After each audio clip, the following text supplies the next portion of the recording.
What's going on, guys? Kulprit here, and today we're going to continue talking about Battlefield 4. Today we're going to talk particularly about the engine. You know, the engine is incredibly important to any shooter, especially one with as grand a scale as Battlefield does, looking towards Battlefield 4.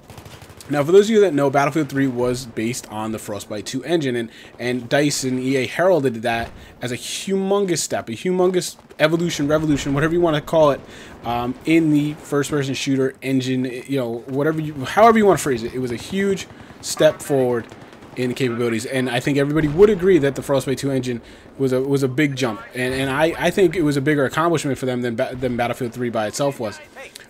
But you know, now as Battlefield 4, as we've seen the reveal and we've seen the trailer, and we're getting some tidbits, and we're starting to hear the marketing jargon. You know, that the hype train, as everybody's calling it, is starting to get rolling. The marketing department's starting to shake off some rust, and they're really starting to hit their stride.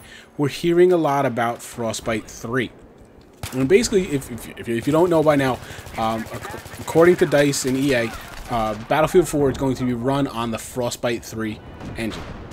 You ask me? That's BS, because I think it's really just, again, marketing speak to make us feel like we're getting this big step forward. When I think we all know that, you know, Frostbite 3 is kind of a misnomer. We're really going to get like Frostbite 2.5.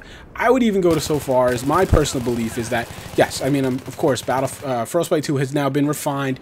It's been worked on. I mean, at that point, you know, Frostbite 2 will have been 2 years old. Like I've said in previous videos, that engine has been used on numerous other games now.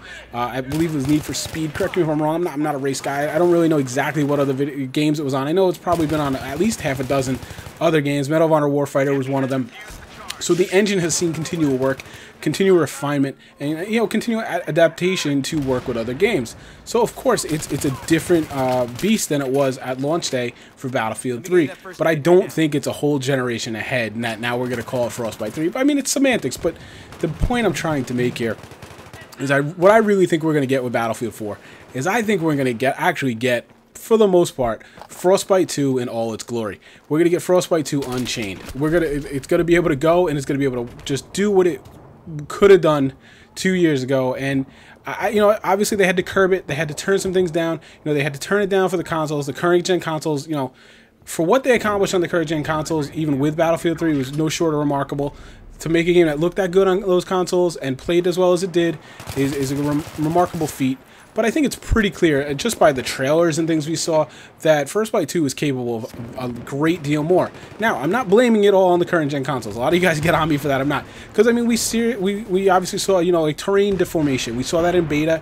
Obviously, they had all kinds of problems with it. Now, that was something they hyped up as part of their dynamic environments and dynamic maps. You know, the whole idea that you could create your own foxhole, right? You know, you could throw a grenade or a C4 down and jump in that hole. Now, we've seen that come back a little bit now, later in the game. Obviously, they've kind of fixed some things, but it's still not there as they had touted it early on. And that was their own fault. That, you know, they couldn't quite figure out how to make that work. And since they couldn't fix it, they just took terrain deformation out, which is kind of a cheap way out, but they were obviously crunched for time. They didn't have the time to figure it out.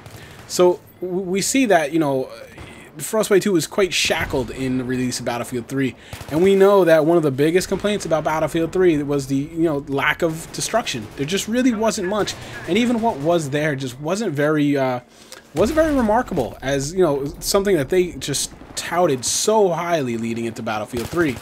I think now what we're going to see in Battlefield 4, and as you understand, the shift in development, the quote-unquote lead platform, where, you know, supposedly it was the PC for Battlefield 3 early on, and then it got switched to consoles strictly for a sales point, you know, purpose. You know, obviously consoles have a lot more units, so of course, you know, they shifted there. They're like, we can't make a PC game with such a smaller market and import it to consoles. They obviously chose to do it the other way around, which is fairly common. You know, the console market is much bigger than the PC market. This time around, we're getting that a shift in the lead platform. We're going to see the next gen consoles or the PC. There's not as much of a demarcation there. I'm just going to group them together. Basically, they're going to design with the next gen consoles and the PC in mind.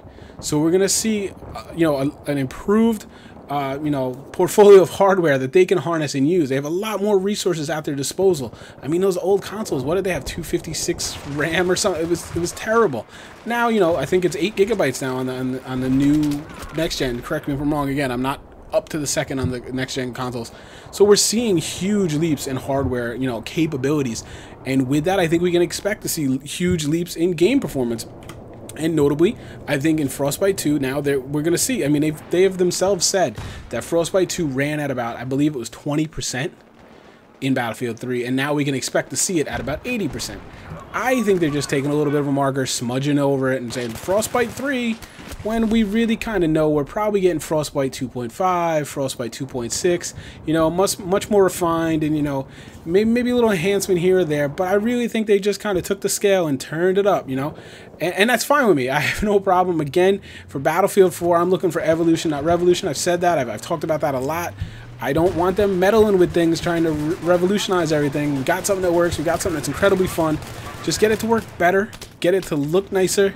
I don't need it to blow my mind again, because I'm a little worried if you start tinkering with the, you know, the special sauce, you're gonna mess it up and it's not gonna feel the same. So, you know, keep in mind as you hear this whole jargon of Frostbite 3, whole new engine, all this stuff. I think it's a load of BS. I think we're gonna get just Frostbite 2. Unchained, unrestricted, in all its glory, and I, for one, am really looking forward to checking it out. What do you guys think? Do you think we're going to see anything that remarkably different with the engine, or are we just probably going to see what we know, what we've come to understand, and what we know, you know, gameplay and in-game feel? We're just going to see it to a higher level. Like always, guys, thanks so much for watching. I really do appreciate it. If you enjoyed thus far, please hit the like button. It really helps me out.